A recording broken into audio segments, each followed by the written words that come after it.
Hello అండి, good morning అందరికీ. ఈరోజు మనం శనగలు అలసంద వడలు చేసుకుందాం. అలసందలు శనగలు బాగా వాష్ చేసుకుని ఒక గిన్నె మిక్సీ జార్లోకి శనగలు తీసుకుని వాటిని బాగా మిక్స్ చేసుకోవాలి. తర్వాత అదేవిధంగా అలసందలు కూడా తీసుకుని దాంట్లో కొద్దిగా జీలకర్ర యాడ్ చేసి మిక్స్ చేసుకుని పక్కన పెట్టుకోవాలి. ఈ విధంగా మిక్స్ చేసుకోవాలండి.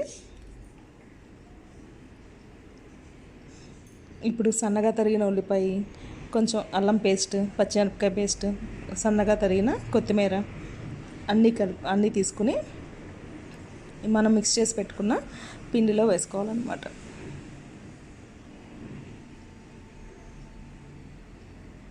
ఇప్పుడు ఒక బాండీలోకి డీప్ ఫ్రై కోసం ఆయిల్ తీసుకోవాలి. ఆ ఆయిల్ హీట్ అయ్యేలోపు మనం ఇప్పుడు ఈ మొత్తం బ్యాటర్ని బాగా మిక్స్ చేసుకోవాలి.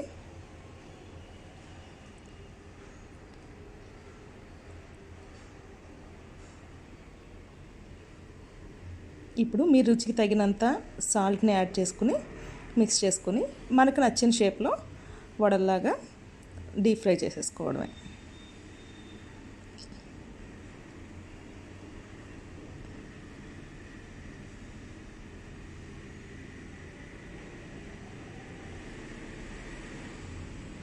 బాగా డీప్ ఫ్రై అయిన తర్వాత గోల్డెన్ బ్రౌన్ కలర్ వచ్చిన తర్వాత